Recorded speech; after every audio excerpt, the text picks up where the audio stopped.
बिस्मिल्लाहिर्रहमानिर्रहीम। अस्सलाम वालेकुम।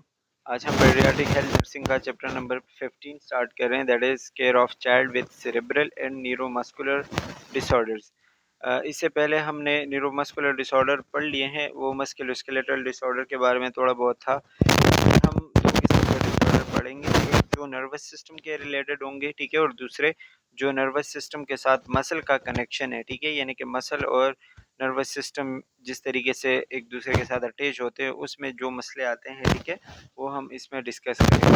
तो सेरेब्रल डिसऑर्डर कह सकते हैं या फिर न्यूरोमस्कुलर डिसऑर्डर्स कह सकते हैं, ठीक है। तो ये आपको कुछ डिजीज इसमें बताए गए हैं, जिसमें सेरेब्रल पाल्सी है, मस्कुलर डिस्ट्रॉफी है, Guillain Barre syndrome, spina bifida और बहुत सारी है, ठीक है। इसमें से हम ये डिजीजेस पढ़ेंगे और नर्सिंग केयर इसका डिस्कस करेंगे। So let's get started. सबसे पहले हमारे पास है सेरेब्रल। द फर्स्ट डिसऑर्डर है सेरेब्रल पाल्सी।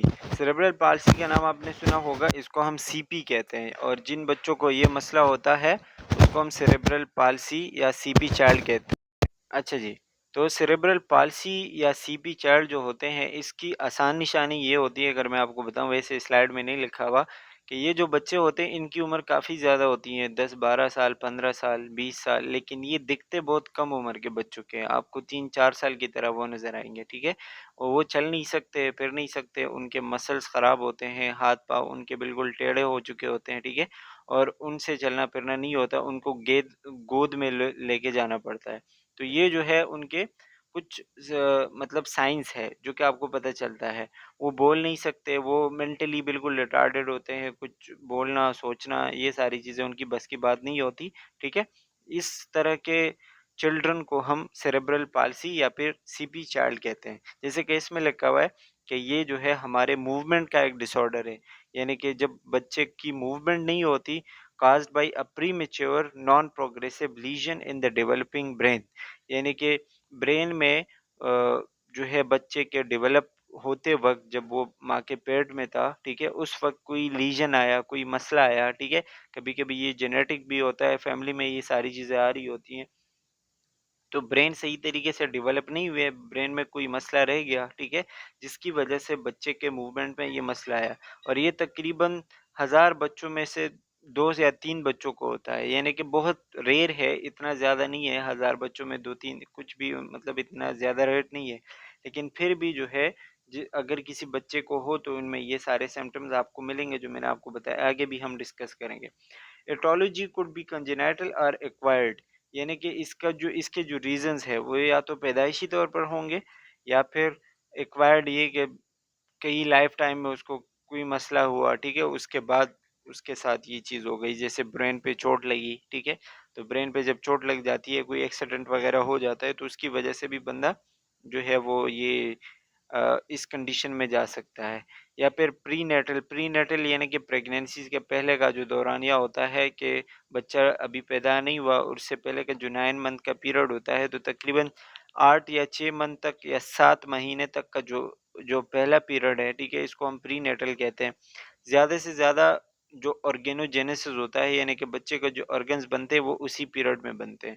अब अगर उस टाइम ब्रेन डेवलपिंग में कोई मसला हो जाए, ठीक है, तो उस वो सबसे ज़्यादा सीपी चाइल्ड बन सकते हैं, यानी कि 44% चांस है कि बच्चा जो है वो प्री नेटली उसको ये मसला हो सकता है, सीपी चाइल्ड प्रोड्यूस हो सकता है। दूसरा है पेरी नेटल यानी कि प्रेगनेंसी के जो आखिरी मंथ्स होते हैं, 8-9, यानी कि आखिरी जो 1-2 महीने हैं, या फिर आप कह सकते हैं कि जो 7-8 हफ्ते हैं, ठीक है, उस दौरान अगर बच्चे को कोई मसला होता है, कोई उसके ब्रेन में डैमेज हो जाता है, तो इसकी वजह से भी ये हो सकता है, और ये बहुत कम है, अबाउट 8%।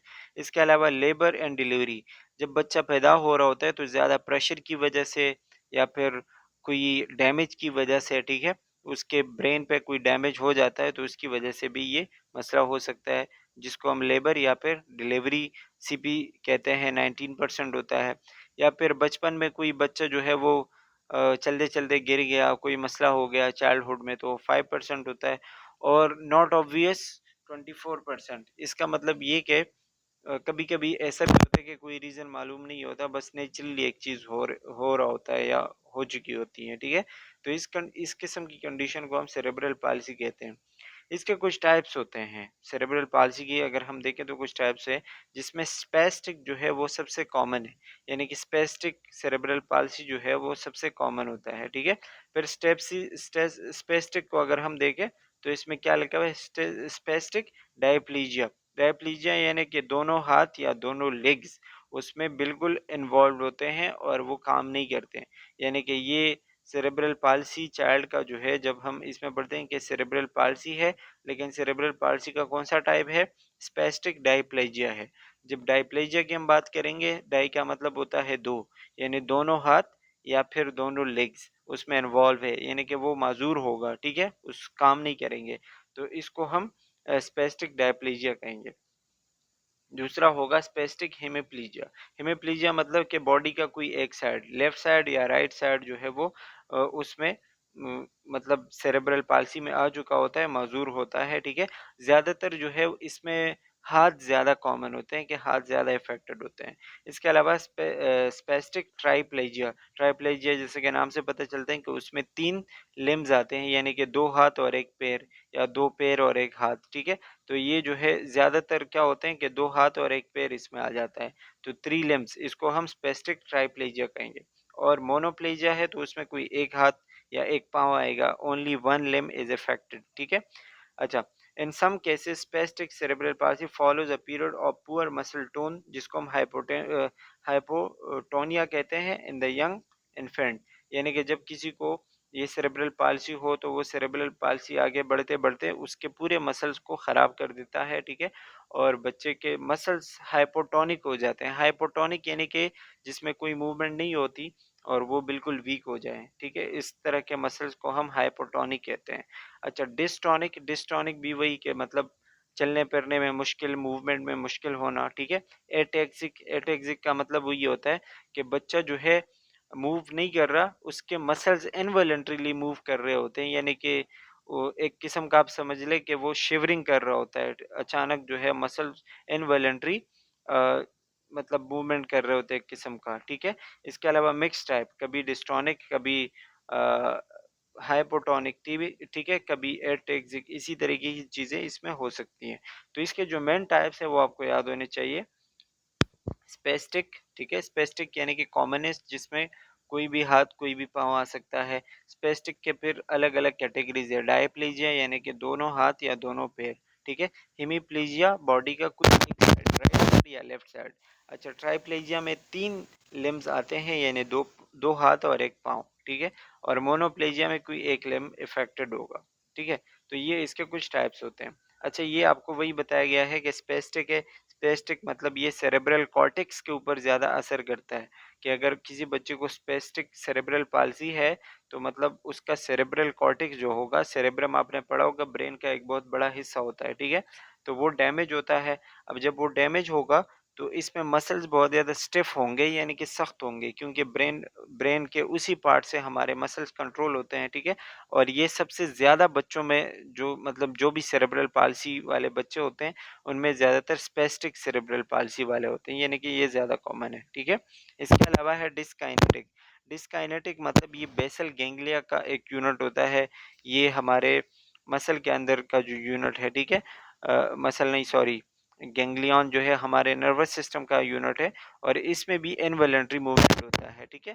फिर इसको हम एथिटोसिस, जो स्लो मूवमेंट होता है, ठीक है, स्लो कंटिन्यूस इनवॉलंटरी रेदिंग मूवमेंट, यानी कि वही बच्चे के मसल जो है वो स्लोली मूवमेंट करेंगे, इनवॉलंटरी करेंगे, जो कि उसके कंट्रोल में नहीं होंगे, वो खुद ब खुद बस मूव करते रहेंगे।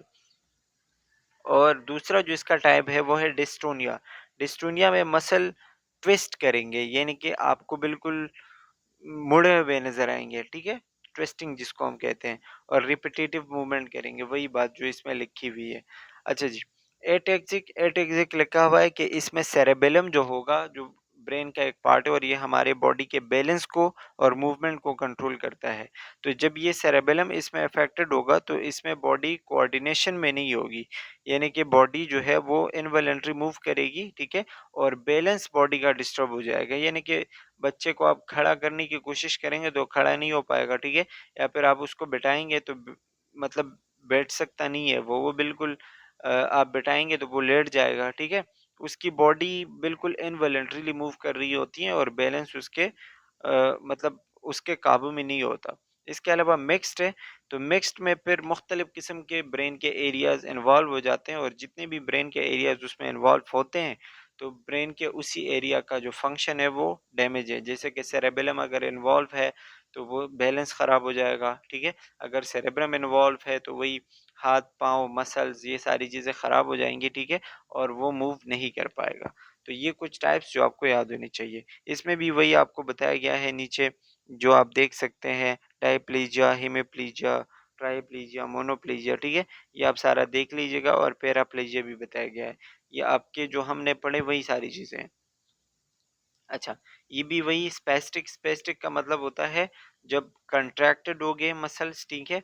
और उसमें कोई भी मतलब मूवमेंट नहीं हो गए, मसल्स बिल्कुल ज़्यादा बहुत ज़्यादा कंट्रैक्ट है और most common type of CP है, ठीक है? तो ये पूछा जा सकता है पेपर में सवाल कि सेरेब्रल पाल्सी का सबसे मोस्ट कॉमन टाइप कौन-सा है? तो वो है स्पैस्टिक, ठीक है? दूसरा है एथेटॉइड। एथेटॉइड में जो है uncontrolled motion motion of the limbs, यानी कि हाथ-पाँव जो है अनकंट्रोलेबली क्या कर रहे होंगे, मूव कर रहे होंगे, उसका हेड मूव कर रहा होगा, आइज़ मूव कर रहे होंगे, तो ये एथेटॉयड सेरेब्रल पाल्सी कहलाते हैं, ठीक है? इसके अलावा एटेक्सिक एटेक्सिक में जो है जैसे कि मैंने पहले बताया बैलेंस नहीं होगा और ट्रिमर ट्रिमर में अनकंट्रोलेबल शेकिंग होगी, यानी कि बॉडी बिल्कुल शेक हो रही होगी, काँप रही होगी, ठीक है? अच्छा जी। अब इसकी पैथोलॉजी की बात करें तो पैथोलॉजी क्या हो सकती है इसकी, यानी कि इसका जो डैमेज है वो कैसे होता है, जो तो जैसे कि इसमें लिखा है डैमेज टू वन और more specific area of the brain. जैसे कि हमने पहले पढ़ा सेरेब्रम में मसला है, सेरेबेलम में मसला है, बेसल गैंग्लिया में मसला है, ठीक है? और ये मसला क्यों होगा, क्योंकि ये डेवलपमेंट के दौरान ब्रेन सही से बना नहीं, ठीक है? तो वो पार्ट खराब रह गया या वो सही से बना नहीं, ठीक है? मुकम्मल तौर पर उसका कंप्लीट डेवलपमेंट नहीं हुआ, इसीलिए उसकी वजह से बच्चे को सेरेब्रल पाल्सी होती है। या वास्कुलर अक्लूजन मतलब कि जो ब्लड वेसल्स है उसमें कोई क्लॉट बन गया है, ठीक है? तो ब्लड नहीं जा रहा और ब्रेन का कोई पार्ट डैमेज हो रहा है, तो इसकी वजह से लॉस ऑफ न्यूरॉन है, न्यूरॉन की वजह से जो सिग्नल्स वगैरह जाते हैं वो नहीं जाते। लो ब्रेन वेट, ब्रेन पैदाइशी तौर पर बहुत छोटा है, ठीक है? माइक्रोसेफेली जिसको हम कहते हैं, यानी कि ब्रेन का छोटा होना, ठीक है? कंजेनिटली वो छोटा होता है। इसके अलावा anoxia due to significant cause of pathologic या pathologic state of brain damage, यानी कि ब्रेन का कोई हिस्सा डैमेज है, ठीक है? और उस डैमेज की वजह से ब्रेन के टिश्यूज और सेल्स को ऑक्सीजन सही तरीके से नहीं मिल पाती, जिसको हम एनोक्सिया कहते हैं। तो वही चीज़ जाके हमारे ब्रेन को डैमेज करेगी और इसी तरह सेरेब्रल पाल्सी की तरफ कोई भी बच्चा जा सकता है। अच्छा, अब आपको कैसे पता चलेगा कि सेरेब्रल पाल्सी है एक बच्चे में और वो पेशेंट है, ठीक है? तो उसके साइन सिम्पटम्स की हम बात करेंगे, तो साइन सिम्पटम मैंने आपको पहले ही बता दिए थे कि तकरीबन 18 महीने का जब एक बच्चा होता है ना, तो उसके पेरेंट्स उसमें वो सारी चीज़ें नोट करना शुरू करते हैं कि 18 महीने का बच्चा बैठ सकेगा, वो क्रॉल कर सकेगा, ठीक है? वो चल सकेगा, कोई ना कोई बात कर सकेगा, जो नॉर्मली बच्चे करते हैं। लेकिन जब ये बच्चा 18 महीने, 2 साल, 3 साल का होता है, तो उस उम्र के बच्चों में जो चेंजेस आती हैं या जो वो काम करते हैं, तो ये बच्चा वो काम नहीं कर पाता, ठीक है? जैसे कि कोई बच्चा अगर 2 साल की उम्र में चलता है, तो ये नहीं चलेगा, 4-5 साल की उम्र में चलता है, तो ये नहीं चल सकता, ठीक है? या वो बात करता है, तो ये बात नहीं कर पाएगा। इसी तरह की चीज़ें जो कि एक नॉर्मल बच्चे में एक उम्र के साथ-साथ आ जाती हैं, वो इसमें नहीं होंगी और उसके पेरेंट्स को मतलब सस्पेक्ट करना शुरू करेंगे, यानी कि शक करना शुरू करेंगे, ठीक है? अच्छा, इसके अलावा जो मोटर डेवलपमेंट स्किल होते हैं, यानी किसी चीज़ का पकड़ना, ठीक है? जैसे आप उसको पेंसिल दे दो हाथ में तो वो पकड़ लेगा, लेकिन सेरेब्रल पाल्सी का जो बच्चा होगा शायद वो ना पकड़े, ठीक है? या फिर जो मूवमेंट होता है चलने-फिरने का, ठीक है? वो नहीं कर पाएगा। किसी चीज़ को उठाना, उसको वापस अपनी जगह पे रखना, जो मोटर स्किल्स, फाइन स्किल्स होते हैं, वो सारी चीज़ें नहीं होंगी। या उठना, बैठना, क्रॉल, वॉकिंग, स्माइल, ये सारी चीज़ें वो नहीं कर पाएँगे, ठीक है? सिंपल यही चीज़ लिखा हुआ है, बाकी आप पढ़ लीजिएगा। अच्छा, इसके अलावा abnormal motor performance preference for unilateral hand use, जैसे कि अगर बच्चा एक हाथ यूज़ कर रहा है और दूसरा यूज़ नहीं कर रहा, तकरीबन 6 महीने तक या ज़्यादा वो एक ही साइड पे चल रहा होता है, बॉडी का ज़्यादातर एक साइड यूज़ कर रहा है और दूसरा साइड बिल्कुल यूज़ नहीं कर रहा, ठीक है? या फिर वो जब फीडिंग कर रहा है, जब ब्रेस्ट फीड कर रहा होता है, तो वो जो ब्रेस्ट है मदर का, ठीक है, वो सही से सक नहीं कर पाता या वो दूध सही से नहीं ले रहा होता, ठीक है? और स्पेशली वो उँगलियों के बल चलता है, उसके जो पाँव की उँगलियाँ होती हैं ना, ये पूरा पाँव लगा के नहीं चलता, उँगलियाँ लगा के चलता है। तो ये कुछ उसके साइन सिम्पटम्स है जो कि आपको पता होने चाहिए। अच्छा, इसके अलावा उसका जो मसल टोन होगा, यानी कि उसके मसल्स बहुत ज़्यादा वीक, बहुत ज़्यादा हाइपोटोनिक सिचुएशन में आपको मिलेंगे, बहुत ज़्यादा ख़राब होंगे या फिर बहुत ज़्यादा हाइपरटोनिक होंगे। हाइपरटोनिक मतलब कि उसमें शेकिंग, शिवरिंग और बहुत ज़्यादा मूवमेंट हो रही होगी, ठीक है? फ्लफी स्किन जिसको हम कहते हैं ना, कि बहुत ज़्यादा सॉफ्ट सी स्किन होती है। हाइपोटोनिया वही लिखा हुआ है कि अनयूजुअल पोस्चर। अनयूजुअल पोस्चर मतलब एक बच्चा जैसे कि सीधा खड़ा हुआ है तो वो सीधा नहीं खड़ा हो पाएगा, उसका पोस्चर जो होगा बॉडी का वो गलत होगा, ठीक है? और इसके अलावा अगर आप उसको लेटाते हैं प्रोन पोजीशन में, जैसे हम नॉर्मली लेटते हैं, ठीक है? तो उसके हिप जो होंगे वो ऊपर की तरफ आएँगे, यानी कि वो ऊपर करने की कोशिश करेंगे और उसका ट्रंक, उसका पेट जो है वो नीचे की तरफ आएगा, ठीक है? यानी कि एक कैंची के जैसा उसका स्ट्रक्चर बनेगा, सिज़रिंग जिसको हम कहते हैं। अच्छा, इसके अलावा उसके जितने भी रिफ्लेक्सेस हैं, जैसे आप किसी बच्चे को हाथ में कुछ पकड़वा दो तो नहीं पकड़ पाएगा, ग्रेस प्रेस प्लेक्स रिफ्लेक्स जिसको हम कहते हैं, या पामर, हम उसके हथेली पे ना उँगलियाँ फेरते हैं तो वो इसी तरह पकड़ने की कोशिश करता है, या गुदगुदी टाइप होती हैं बच्चे को, तो वो सारी चीज़ें इसमें नहीं होंगी, ठीक है? मूरी रिफ्लेक्स वगैरह आप सब कुछ पढ़ चुके हैं रिफ्लेक्सेस के बारे में।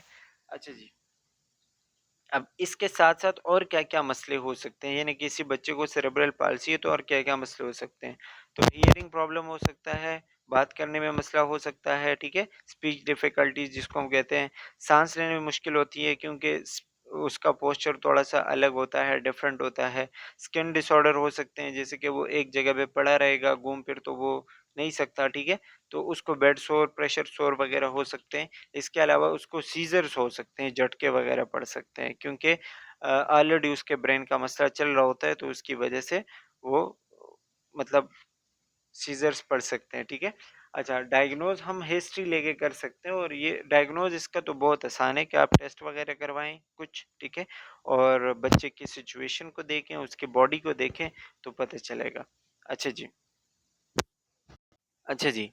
अब इसका हम थेरेप्यूटिक मैनेजमेंट यानी कि इलाज कैसे कर सकते हैं? वैसे इसका कोई प्रॉपर ट्रीटमेंट तो नहीं है कि आप इस तरह इलाज करो कि बच्चा बिल्कुल नॉर्मल हो जाए, लेकिन हम उसको सपोर्ट कर सकते हैं, एक किस्म का सपोर्टिव केयर दे सकते हैं।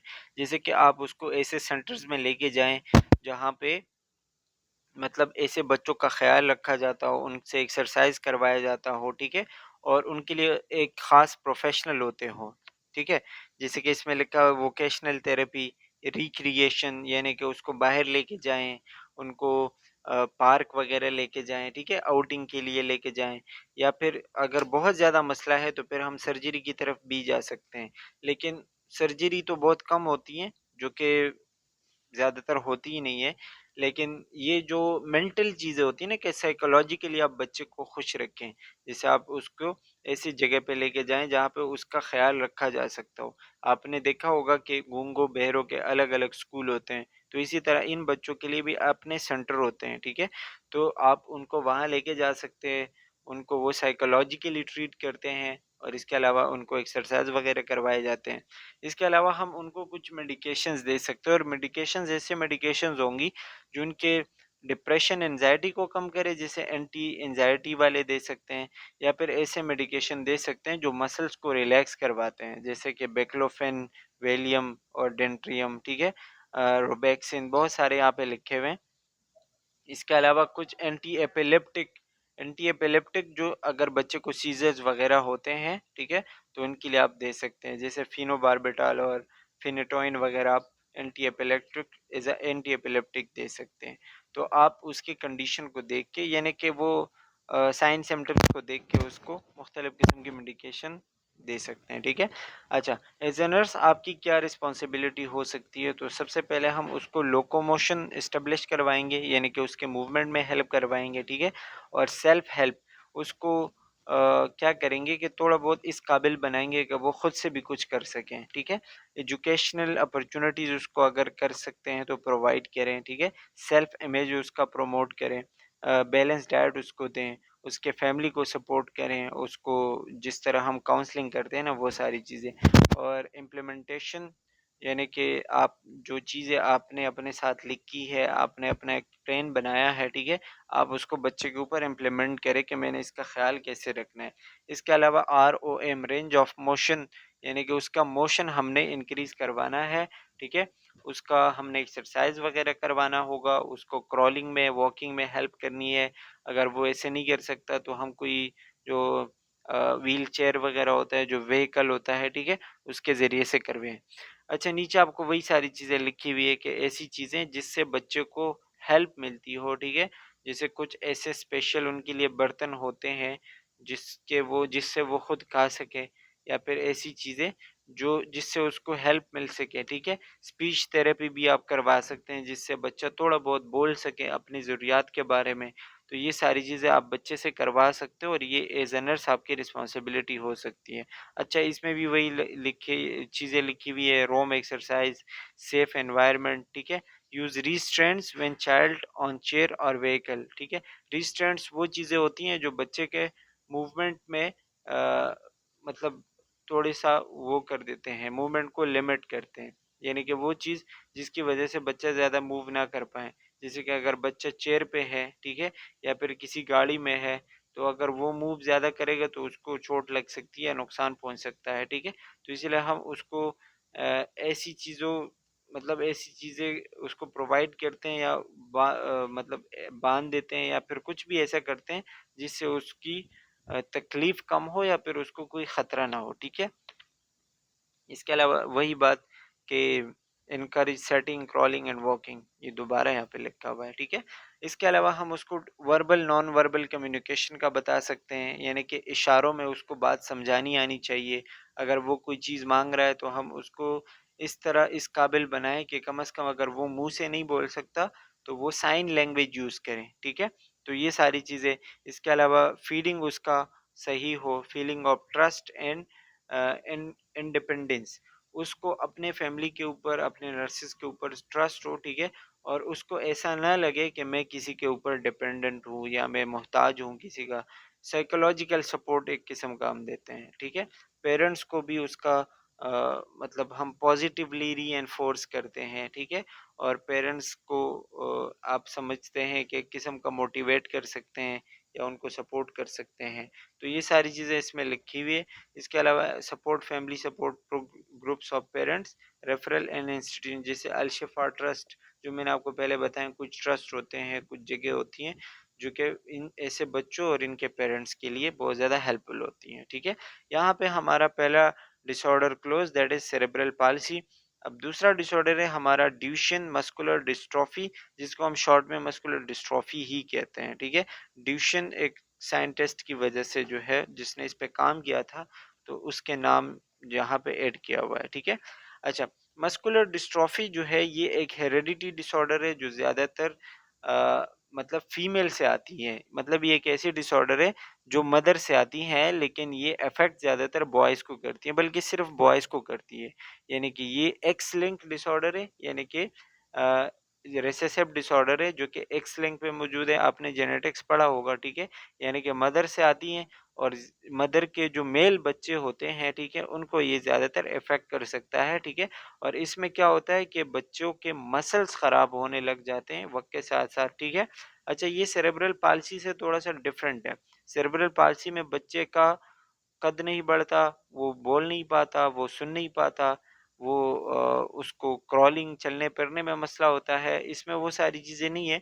इसमें बस वक़्त के साथ-साथ मसल्स ख़राब होते जाते हैं और तकरीबन 15, 20, 25 साल तक जो है बच्चे की डेथ भी हो जाती है, ठीक है? अच्छा, इसमें वही लिखा हुआ है कि ये aetiology x linked recessive trait है, यानी कि जीन का एक डिसऑर्डर है, और जिस जीन का डिसऑर्डर है उस जीन का नाम है डिस्ट्रोफिन, ठीक है?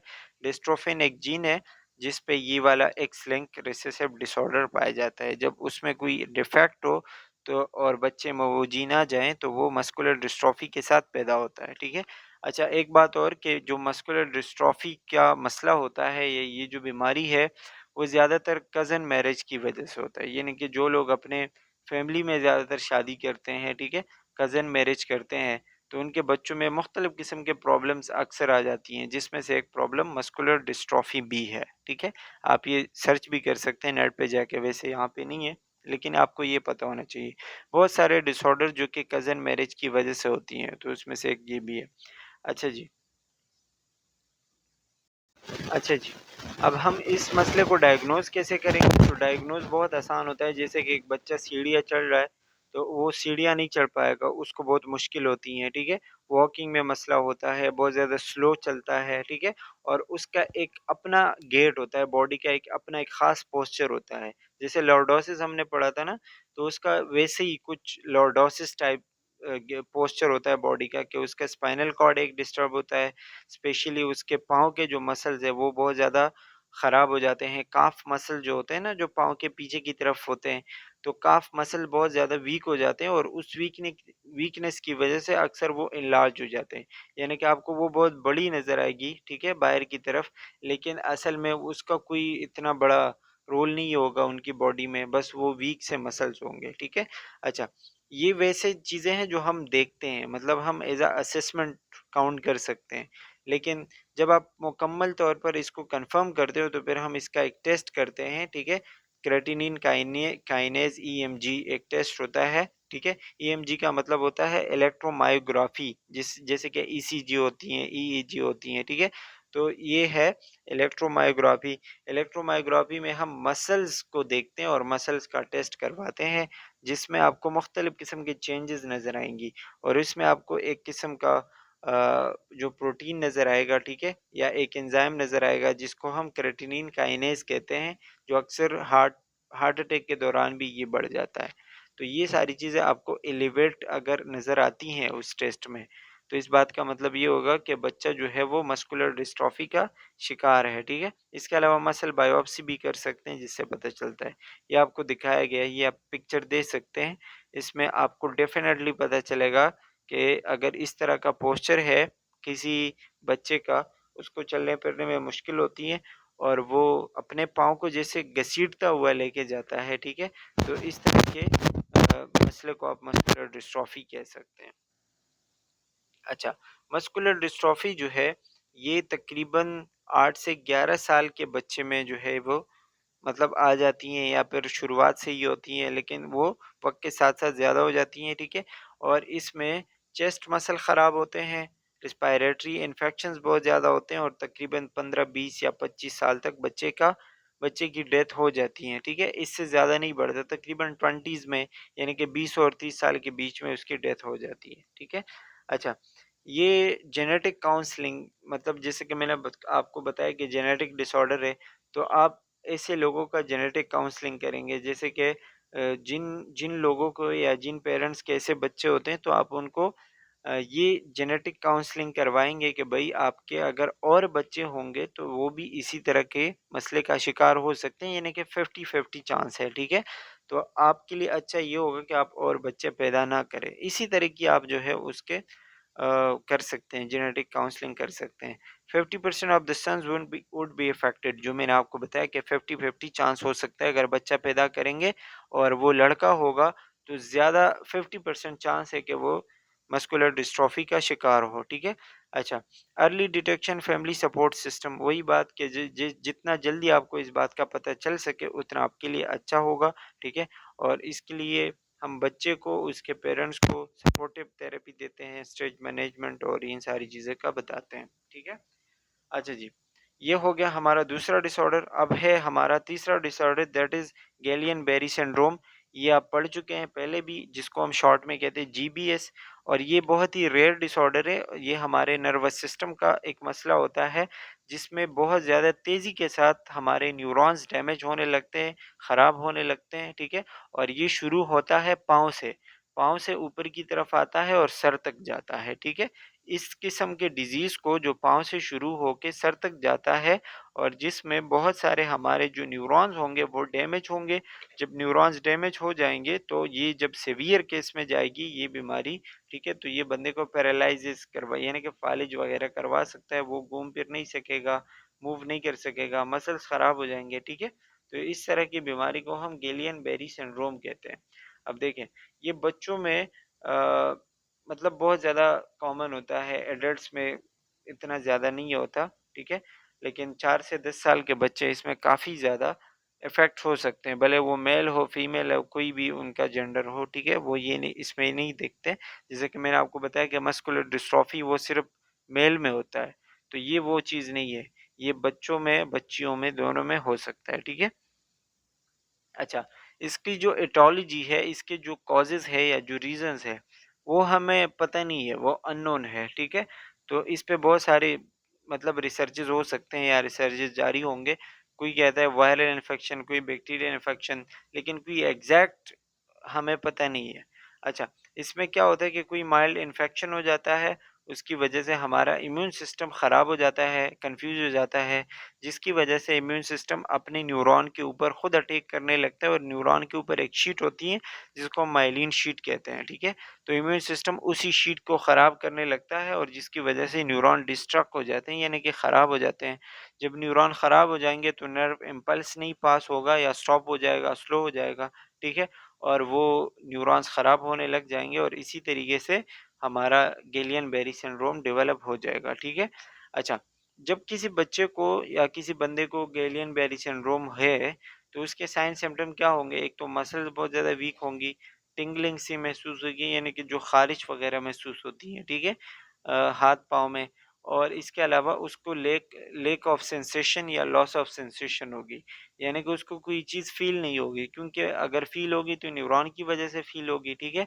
अब न्यूरॉन आपके ख़राब है, तो आप भले टच करते रहो बंदे को कुछ फ़ील नहीं होगा। Within a short time normal reflexes are lost, ठीक है? वही बात कि ये बहुत जल्दी फैलने वाली बीमारी है, बहुत ज़्यादा कम टाइम में उसके सारे रिफ्लेक्सेस ख़राब हो जाते हैं, ठीक है? और उसके मसल्स और ये सारी चीज़ें जो है वो ख़राब हो जाती है इसमें क्योंकि वो सारा इसका पार्ट होता है और बंदा पैरालिसिस की तरफ जा सकता है, ठीक है?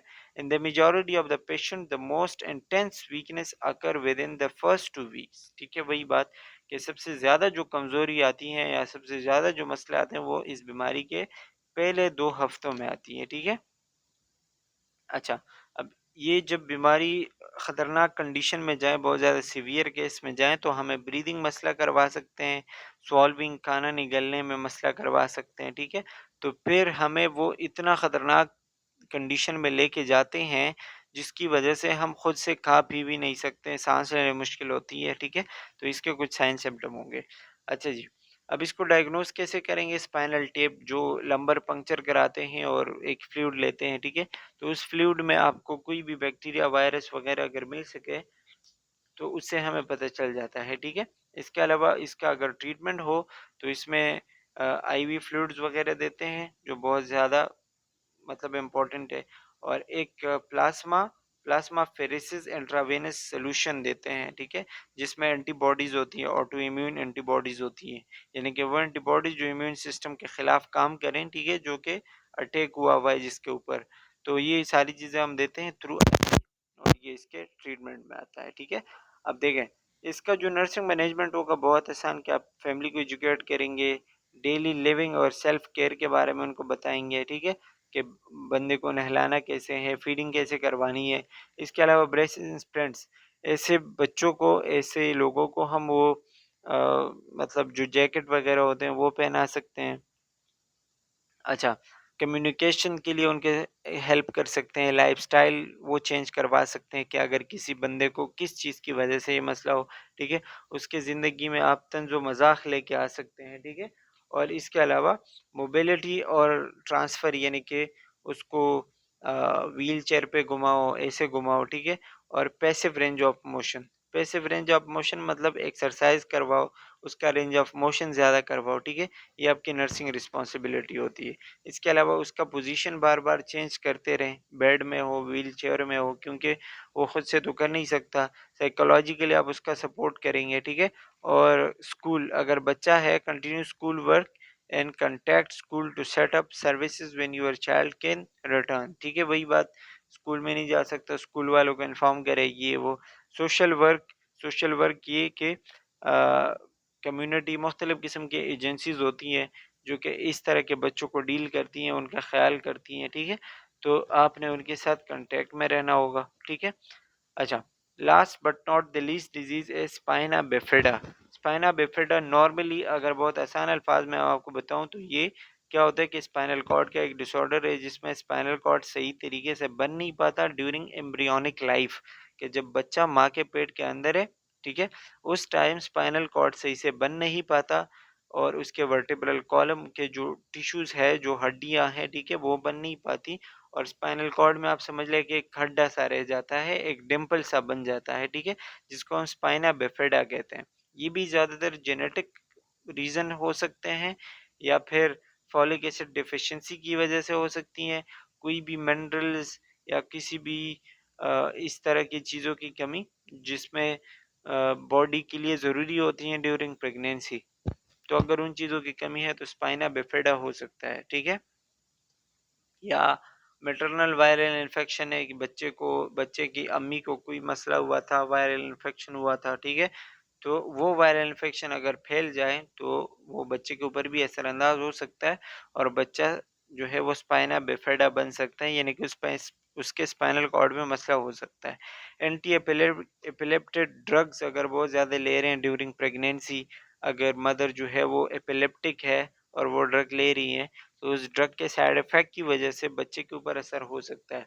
और अगर किसी फीमेल को डायबिटीज़ है और वो प्रेग्नेंट है, तो ये भी एक मसला हो सकता है, ठीक है? इसके अलावा अगर वो फॉलिक एसिड वगैरह नहीं ले रही जो बार-बार दी जाती हैं फीमेल्स को, प्रेग्नेंट फीमेल को, तो ये हो सकता है। अच्छा, इसमें भी वही लिखा हुआ है, incomplete closure at one level of the spinal column.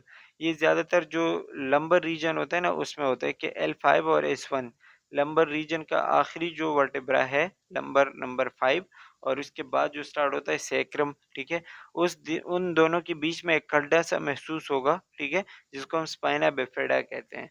अच्छा, पहले-पहले मतलब पेरेंट्स को पता नहीं चलता, लेकिन जैसे-जैसे वो आगे जाते हैं और बच्चा बड़ा होता जाता है, ठीक है? तो उस जगह पे आपको एक डंपल सा, यानी कि एक खड्डा सा मिलेगा, ठीक है?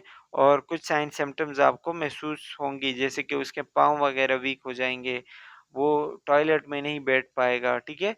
और उसके गेट, उसके पोस्चर्स चेंज होते रहेंगे। एन्यूरिसिस होगा, एन्यूरिसिस मतलब ये कि रात को जो है वो ऐसे ही रात को या फिर दिन को भी अनकंट्रोल क्या करता है, यूरिन पास करता है, खुद ब खुद पास हो रहा होता है, जिसको हम इनकॉन्टिनेंस भी कहते हैं।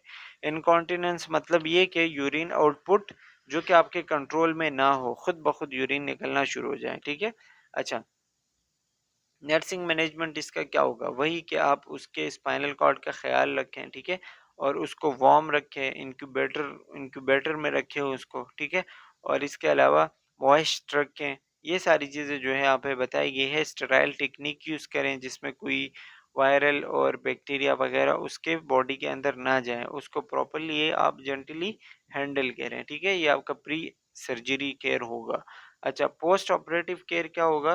कि आप बच्चे के वाइटल साइंस, उसका इनपुट आउटपुट देखोगे, हेड सरकमफेरेंस वगैरह देखोगे, प्रोन पोजीशन पे उसके लिटा के रखोगे, ठीक है? कैथेटराइजेशन अगर बच्चे को करनी है तो वो करें, ठीक है? इसके अलावा आप बच्चे के पेरेंट्स को बताएंगे कि भाई आपने इसके कैथेटर सेल्फ कैथेटराइजेशन कैसे करनी है, ये सारी चीज़ें आपने उसको बता देनी है। And that's all about this PPT, this chapter, ठीक है? आई होप कि आपको समझ आ गया होगा। सेरेब्रल एंड न्यूरोमस्कुलर डिसऑर्डर, जिसमें हमने सेरेब्रल पाल्सी पढ़ा, मस्कुलर डिस्ट्रॉफी पढ़ा, स्पाइना बिफिडा पढ़ा, ठीक है? और ये सारी डिजीज हमने कवर कर लिए। So that's all for today. Thank you for watching. Take care. Bye bye.